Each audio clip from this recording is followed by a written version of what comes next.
All right, so welcome everyone. This is 1101. I'm super excited today to have our special guest. She's kind of like pseudo mentor to me, and she has influenced me in my career and she doesn't even know it, from afar. I met her in 2012 in, I think, Florida, one of my first East Coast retreats, and I was just so enamored by her. And she just amazing woman, amazing real estate agent, amazing speaker. I'm super excited to have her today. So without further ado, Tina Caul, eXp Realty, welcome. Thanks for having me. I'm excited to be here. And those were all lies. I look up to him. He's the superstar, so I don't know what he's talking about. I think we got that backwards, but okay. No. I'm humbled. Oh, thank you. Thank you for being here today. So yeah, we got some questions for you. So how many years in the business now, Tina? So I started as a brand new agent back in 2001. 9/11, actually, everyone remembers that day. Well, that was my first day in real estate as well. Wow, so that's your first day in real estate is 9/11, 2001. Yeah, I was driving to my new office and the first tower got hit, and I called my husband. I'm like, oh my God, this accident happened. And then of course the whole day unfolded. So my broker in charge at the time paid me no attention. The whole world was collapsing at that point. So that was my first day in real estate.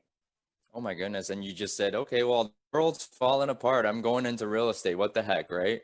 Go. Yep. I remember him saying they lost, I think, like 15 contracts that day. People were pulling out because, of course, there was uncertainty and fear immediately in the market. Right. Yeah, it was an interesting time, but we all pulled through, and I got my momentum. Wow, good for you. You sure did. You sure did. I listened to your TED Talk just last night. What an amazing story. Growing up with immigrant parents, and I think you're the mansion. Yeah, well, thank you. I believe that now, but growing up, I did not think I was a mansion. I thought I was the shack, and I was surrounded by mansions. So building our muscle of believing in ourselves is kind of hard. And I think a lot of us are in that same place. The TED Talk for me was my biggest fear, and you may not have known this back in 2012, but my whole life speaking in public, even doing something like this, would have paralyzed me. So many times at Mike Ferry retreats, Kathy Anderson, my coach, would ask me to speak on stage and go up to the panels, and I would always turn her down, say, nope, I won't do it. I'll die before I go up on stage and speak in front of a crowd of live people.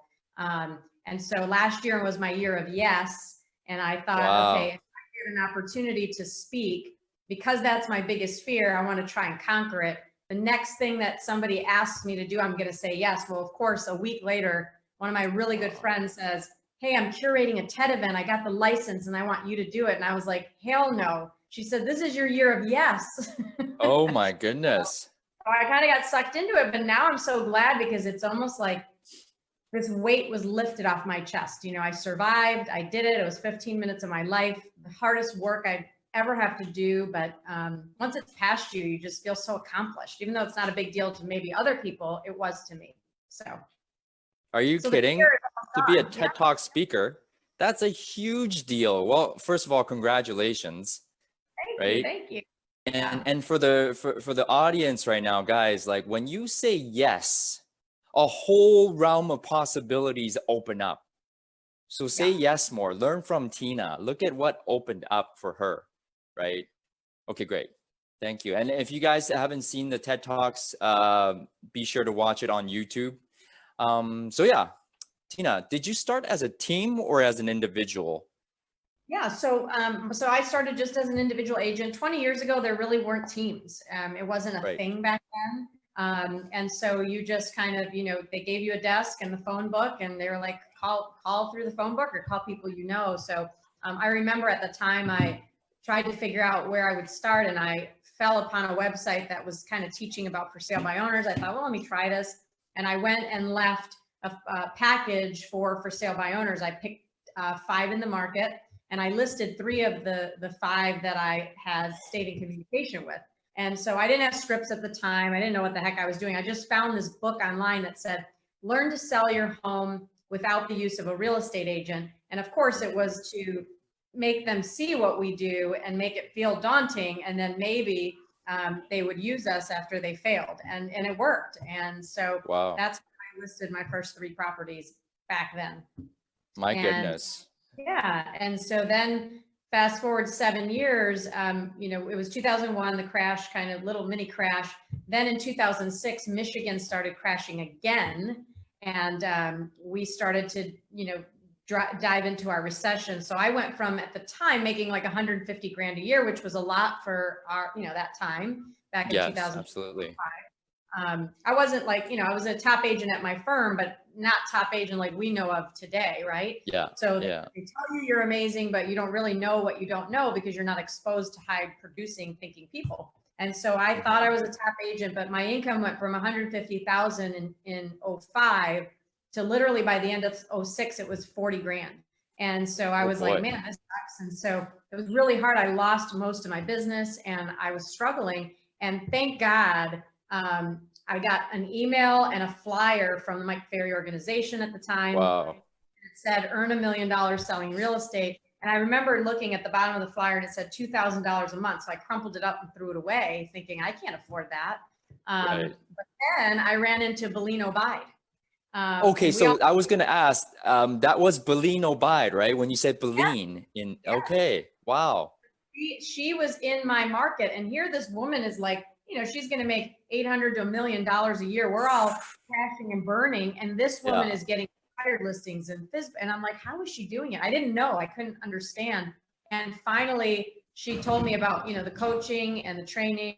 And so I went to an action workshop, signed up for training, and that next year I went from 40,000 to 150,000.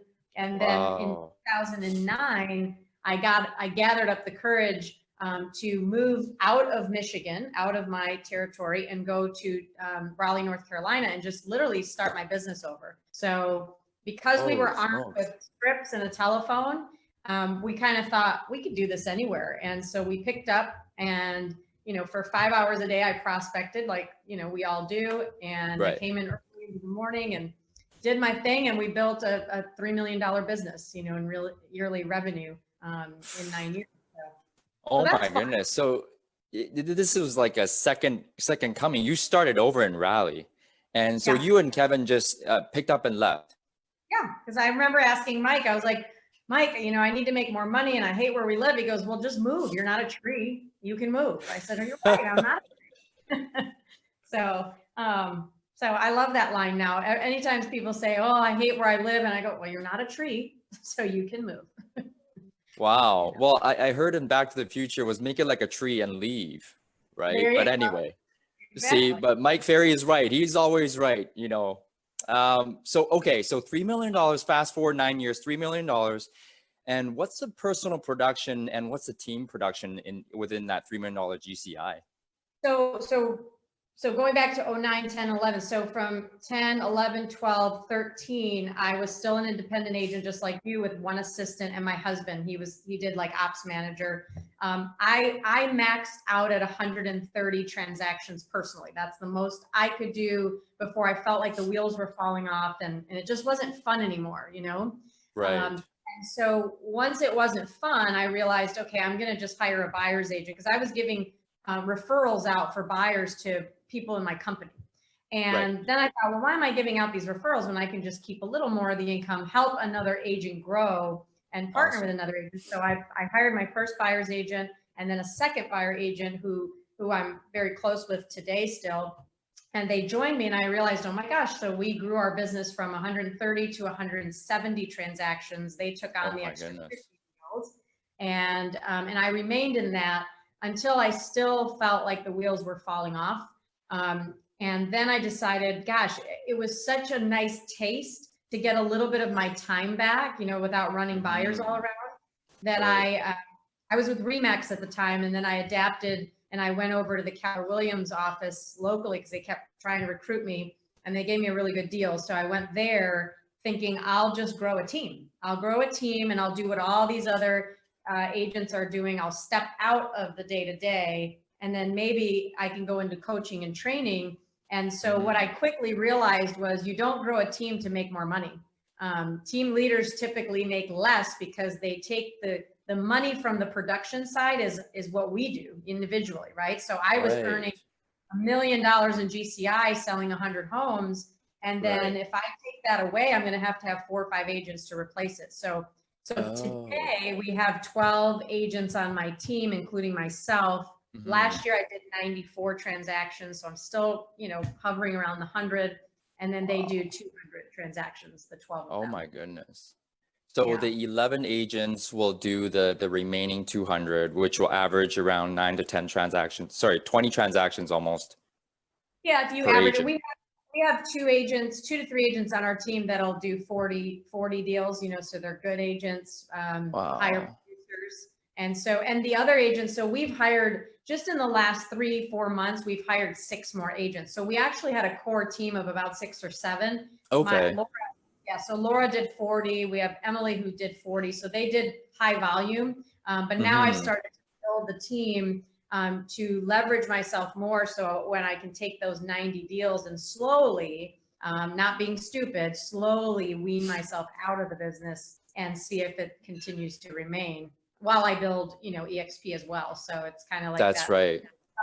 2 sides. Yeah. So there is an exit strategy for you, but however, still servicing your clients at a high level locally. So you do still want to keep the team, still keep the production 200 to 300, 400, and then build the rev share. Absolutely. Yeah. I want to get to, 500 transactions. I mean, the reality is when we're motivated, driven people, it's such a game to sell more homes and service more clients. And I love the real estate business. It's just, there's only so much one human can do. So now I'm in a position where I am completely an open book with my team. I want them to list. Before I would not allow them to list and I would be the only listing agent. Now I'm rewarding them for listing. And I say to them all, go, if you ever want to leave me and my team, we're still in alignment. So I'm not as nervous letting one of my top producers go and start their own team or their own side of the business. I now embrace that and encourage that because there'll always be agents that need help. And then there's always going to be agents like you and I that would never stay on a team and want to blossom, right? That's awesome. So we want to take our $105 million of production to 120, 130, ultimately 150 million is the goal. Wow. So. Wow. And what I'm hearing is you really come from an abundance mindset. Yes. Like you're not afraid of losing agents. Hey, you know what? All the power to you. If you want to leave and start your own team, I'm still here, but good for you. Right. Because there's always going to be agents that want to be on your team. Well, that's it. And the other thing is, John, it's an evolution, right? So the abundance mindset, I always come from abundance, but when you're a team leader on different models, when I was with KW, it's a struggle because you know that if you teach people the right way and you teach them to fish and go get listings, why would they stay eventually, right? So the industry teaches a very dependent team model where you're buying a bunch of leads for your agents, you're divvying them out so the agents are staying whole and complete with the leads, but you're not allowing them to list, or you're allowing 1 or 2 people to list on a team. So then the whole model is very dependent and you're constantly recruiting talent to your team, not training them to a level where you want them to be a top producing agent, but training them enough to where they're good and they can service your clients. My mindset shifted when I realized that I didn't have to have the fear of people leaving. If they left, I would embrace that. And now I can take a business partner and say, hey, go outsell me. I don't care, because we're a team now. And so instead of me selling, 300 homes, I could sell 1,000 homes, 2,000 homes nationally. And it's just a better model for me as a team leader to take me to the next level. And that's why you're at EXP. Well, that's why I ended up changing brokerages. I loved where I was. I left Remax happy. I left KW happy. I think sometimes people feel like they have to be unhappy to make a change. So I went from abundance to more abundance to more abundance. To more abundance. Yeah, but this fit my business structure way better for growth. Awesome. Me too. Yeah. That's why I love being here. Awesome. Well, thank you for sharing that. And that's that production level, those numbers, it's hard to fathom from from my point of view, and the rest of us on the call, I don't know if anybody else is on this call is doing 300 deals. How did you get, this is a separate question from our script, but how did you get to think 300 from 100? And what does that look like in your mind? I think, so many of us are in complacency, right? So I didn't start out by thinking 300. When I joined, 12 years ago coaching, I was around all these agents doing 100 deals, and I went, man, 100 deals. I remember looking at, who was it? Gary, I forget his last name, but this guy named Gary in our organization, he was making 100 grand GCI every month. And he showed me his tracker, his MFO tracker. And I was like, his numbers analyzer. And I printed it. And I remember putting it in my office above my phone and highlighting the 100,000 GCI each month. I could never even have dreamed of making that. And now 100 grand to me is like 100 grand. Like, let's shoot for 200, So I think when you get to 50 deals, if you have enough in you to where you just want more, you're going to figure out that you're in complacency if you don't say the next year I want to get to 75. What do you have to push for if you're at 50 and you don't want any more? And that's okay. I meet people where they're at because I realize everybody has a different drive level. And so some of us are weirdos and we're just wired, no matter what we do, no matter how much money we have, there's not going to be a point in my life where I sit on a couch for a week and read books and do nothing. Like, that's just not how I'm built. I need to keep my brain active and have goals in front of me. So the goal might be, now my goal is to make 10 millionaires in the next 5 to 10 years. Like, who could I help and make a millionaire? Like, that's a fun goal. And so, I always try to be very creative and push myself. So now it's 500. I've already achieved, close to 300 deals. I want 5. Well, that's not going to be tomorrow, but the years are going to go by, right? So the next 2 to 3 years, they're going to happen anyway. So I may as well have a fun goal. And if I fail at 430 deals, I'm fine with that, right? Yeah. I think most of us would be a happy failure at 430 deals. I can't even say it. How are you so relentless? I mean, like, what is the mindset routine that you have to keep you so relentless every single day? I mean, going for 500 deals, I just want to go back to sleep right now. Yeah. Well, I mean, the thing is, other people have done it. So it's to me, it's achievable because other people have done that. But see, I get a kick out of different things. So I would rather have 10 producers on my team that each sell 50 homes each, instead of having 40 agents, that do a few deals each. That's not exciting to build a team with 40, 50 agents. And, it's this big mess of people. And there's no true culture on a team with that many. I mean, I'm sure there's a culture, but it just is not for me. So I would love to, like, my team, I know that every single one of my team members is capable of selling 40 to 50 homes. I know they're able to do that with their eyes closed the minute they decide that they're going to do it. And so that's what is more exciting. So I'd rather get to 600 deals with 10, 12, 15 max top producers than a team of 40 just trying to pump out numbers and make it look better. If that makes sense. That makes a lot of sense. You don't want to have a bunch of low producing guys, and just for the sake of getting to 600, you want to do it the right way. Exactly. Like that, to me, it's not an achievement. Like some of these teams, like, and no offense to them, but if you have 40 or 50 people on your team and you did 1,000 transactions, like, do the math. It's just not. It's not that exciting. It's not that profitable. Like, sure, it's a great achievement to say we sold 1,000 homes. That's fine. And you service 1,000 customers. I'm sure they all are happy for it. It's not my model that excites me. So, because I know that truly I can bring abundance to each one of these people if I teach them to fish, hunt every day, learn their scripts, become a master salesperson, and understand the process. Then if something were to happen to me, God forbid, and the team just went away, I know that those 12, 15 people can start doing their, they can just keep going. And so now I've given them something tangible. So they're not dependent upon me. That's super inspiring. 10 millionaires Mhm. 500 deals. I mean, I'm just mind blown at how inspiring you are, and thank you for all this. What is your daily schedule to have you be so strong?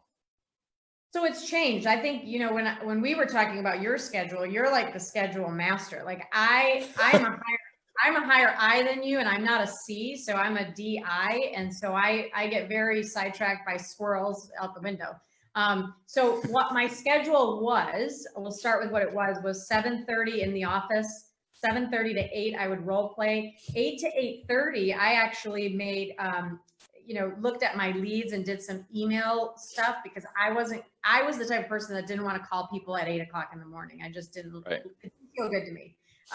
So I would do some lead follow up through email. Then from 8:30 to 10:30, I'm sorry, 8:30 to 12, I would lead generate in the beginning because I knew I had to do double the amount of work.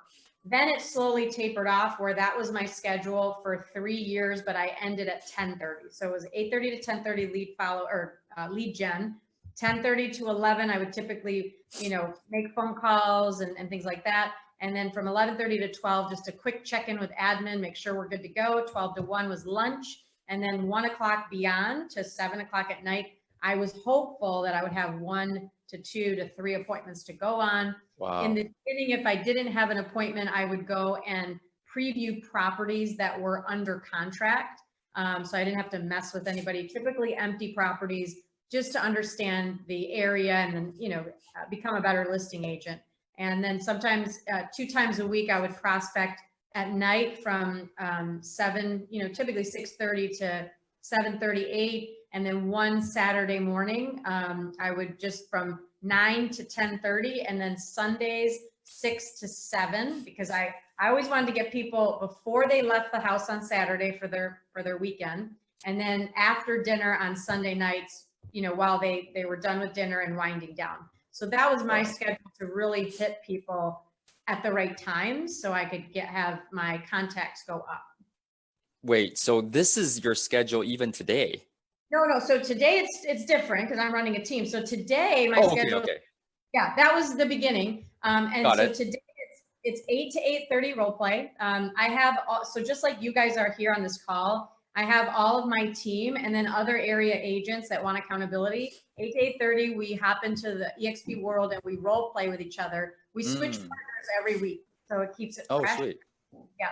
So, and then 8:30 to 10:30, we prospect and we watch each other just like you guys do prospecting. So that's the schedule today. And then from 10:30 to 12, I usually do emails, admin stuff, take lunch, and then I'm either on appointments myself or agent, you know, I'm talking to agents. Oops, sorry. I gotta mute all again. Okay, I'll just have you unmute yourself, Tina. Perfect. Yeah. Okay, sorry. Yeah. So it changed a little bit, but it's still pretty, you know, scheduled. Yeah, definitely. And what I'm hearing is that even if you're a team leader and your team is productive, you still gotta work. You're still working very hard.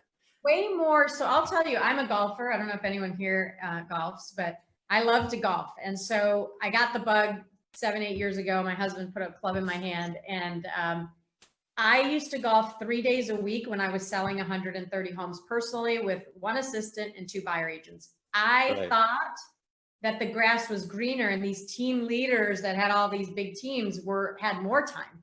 What I didn't realize is they had less. So now I golf maybe once a month if I'm lucky, and my time has been gobbled up by feeling the need to help others, feeling the need to continue to investigate, what am I going to bring to my team this week? How am I going to help them grow? So it's not thinking about yourself and your needs, it's helping others. So it's almost like they're your babies and you're just trying to continue cultivating them.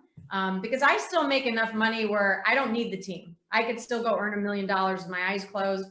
I don't have to have this team right now, but they're my family, you know, like we've built that. And so I'm not going to let them down. But if you grow a team, you will not have time. Time is gone. So if you are a producer in that sweet spot between 50 and 100 deals, and you're whining about not having time, be really thankful and don't take that extra step to grow a team because you really won't have any more time. Right. So guys, everybody on this call, if you're trying to build a team, don't think like you're gonna retire off of your team's production. Your team All will right. fail without you. And that's the hard part is if you're, see, the thing is, as a leader, you have to set a good example. So if you're golfing 3-4 days a week and they're out busting their ass selling homes for Doesn't you, work. and they're thinking, why am I paying this person 50-50 splits? They're never here. It just doesn't work. So it's almost like you have more accountability and eyeballs on you. You better be working and helping them grow, or they're not going to have the respect for you that you need to keep them growing. So Yeah, and I see you're always with the team. You're always contributing to the team, and thank you for your contribution to us today as well. yeah, Let me ask you this question. yeah. If you were to start over again today, what would you do differently? I think if I were to start over today, I definitely would keep the prospecting going. Okay. I would probably invest a little bit more in my brand, like really creating, I never was into that because of course Mike Ferry doesn't do Yeah. that. I would probably really spend a little more time and energy on the brand. And now with social media, just creating that presence where they see you everywhere in your community without spending tons of money on billboards and radio and commercial. You can do it really cheap on Instagram. For $500 a month, you could have someone take over your Instagram account. And then same thing with Facebook. So I would incorporate more of the brand a little bit. I would have spent a little more money on lead generation to kind of just bring in some leads that I can close versus me hunting all just grinding. Yep. Right. So that would have probably made it a little less aggressive. So I would have done that. And I love where I am today with our team, but I think there is a certain sweet spot to build wealth. And so to build wealth, you really need to keep a lot of the money in house. So you might put in 5 years where you bust your butt and go gangbusters on, making as much money as possible, living beneath your means and spending those 5 years hoarding money, which we were lucky and we did. But I would have taken every quarter, I would have bought a residential real estate property. And now I have 5-6 properties, but if I would have done that in the last 10 years, Right. I would have probably had a portfolio of 25-30 properties. I wouldn't have missed the money, and I would have had about $30,000 to $40,000 of income coming in. Wow. It would have been diversified. So I would have had EXP revenue share, which is Right. $15,000 a month, plus that, plus real estate, plus, so I think as a 20-year-old, if somebody would have taught me diversification in income flow, I would have done that. So I think that's what I would have changed. But it's never too late, It's never too late. You're doing it today, and I think you're doing just fine. Yeah, I'm fine. Oh my goodness. That's for sure. Yeah. Very super inspired. So right now, as we're going through COVID, right? Yes. What's the 2 pieces of advice that you can give the audience today, going through this? How do you stay strong? 2 pieces of advice. I think that you have to come from a place that knowing that this is a life event market. So yes, you're going to see less people moving. You're going to see less buyers buying, but in any crisis, there's always going to be transactions. So if you ever have that thought in your mind where nothing's moving and, oh my God, it's just so terrible, go to your MLS, go back 7 days and look at how many transactions were there.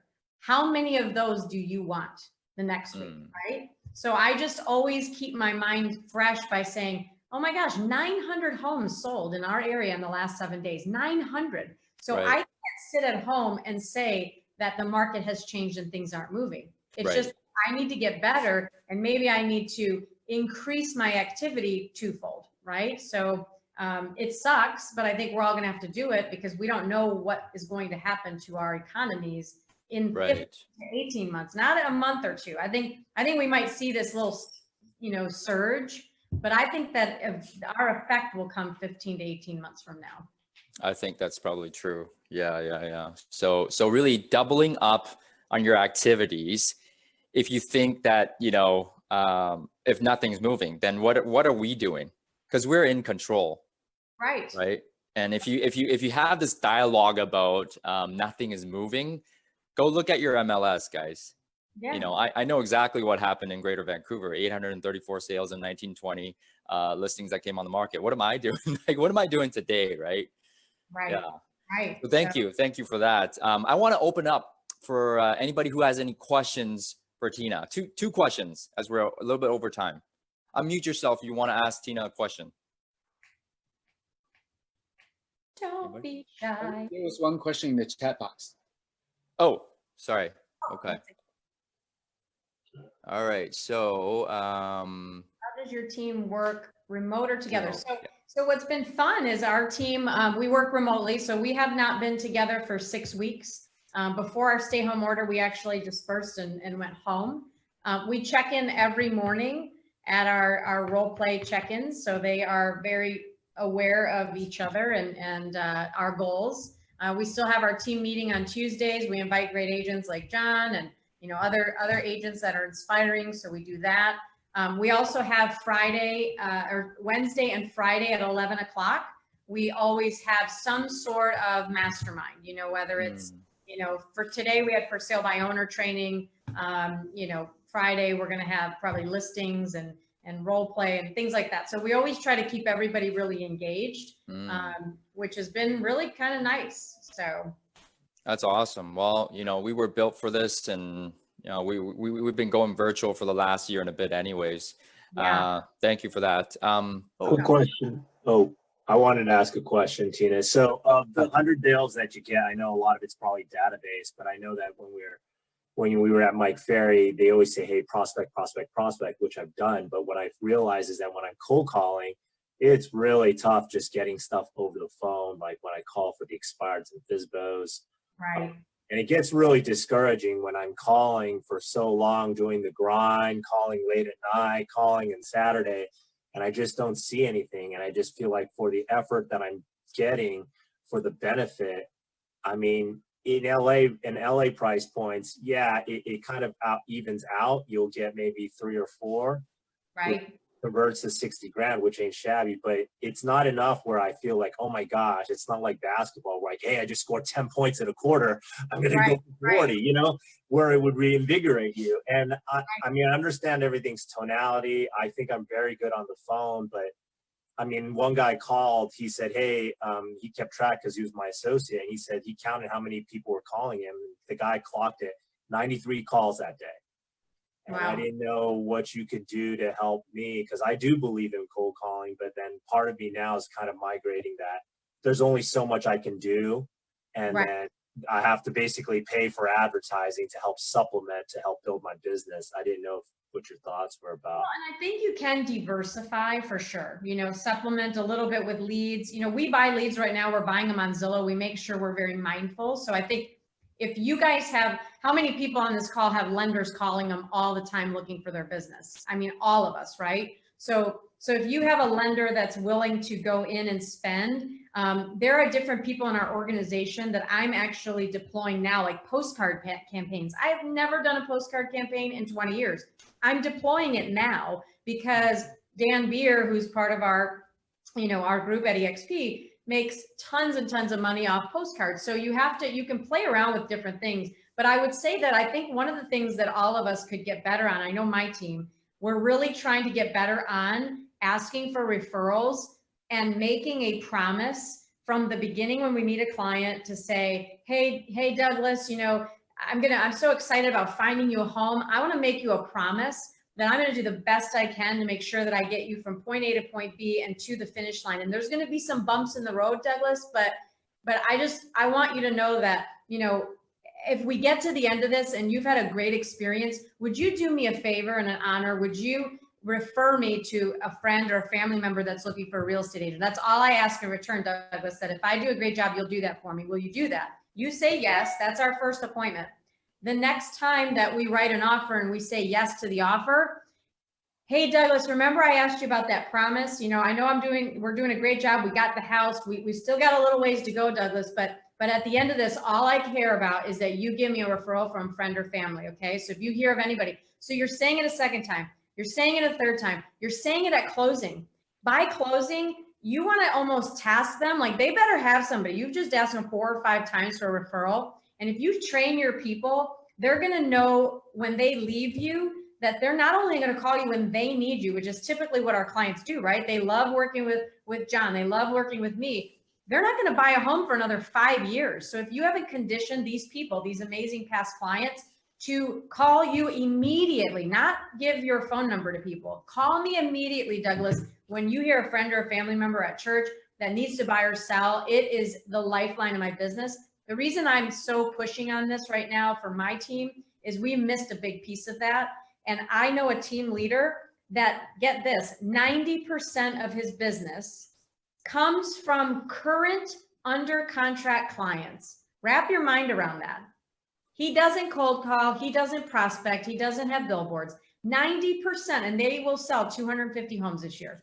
90% of his business comes from making the promise speech in the beginning, saying it 4 or 5 times, his admins say it, his buyer agents say it, his listing. So by the end of the transaction at closing, that person has given them 1 or 2 referrals. So he's put all these people out on the streets hunting for him because he keeps saying it and conditioning. So we didn't get that on our team. So we're deploying that right now to get better at it. So yes, I think prospecting can get, it can get awful, right? But you got to think of different ways to really stay in front of them and make it such a system and a process that everyone on your team or you yourself get amazing at that. And then that builds a new revenue stream. And then, definitely calling around listings. Like we call, we take a list and we call our just listed, just sold. Hey, we just sold this home. We call the exact same list. Hey, we just sold this home. Then send a postcard. Now there's 3 touches in a community. We always pull 1 or 2 listings. Every time we sell a home, we usually pull 1 or 2 listings out of that neighborhood. So it's just, again, having those systems in place so you don't have to work as hard later. You might have to work hard in the beginning to implement and deploy these strategies, but once it's kind of running, you'll be happy with what you created. What do you do for the database? Because I'm always calling, and when I call my database, hey, I was just calling to check in, see if there's anything I could do. Do you know anyone looking to buy or sell real estate? They kind of give me the, well, yeah, I got you in front of mine. And I kind of feel like I'm in this thing where I have clients that would definitely use me, Sure. but then they're not really, they say they're referring me, but I can't really check.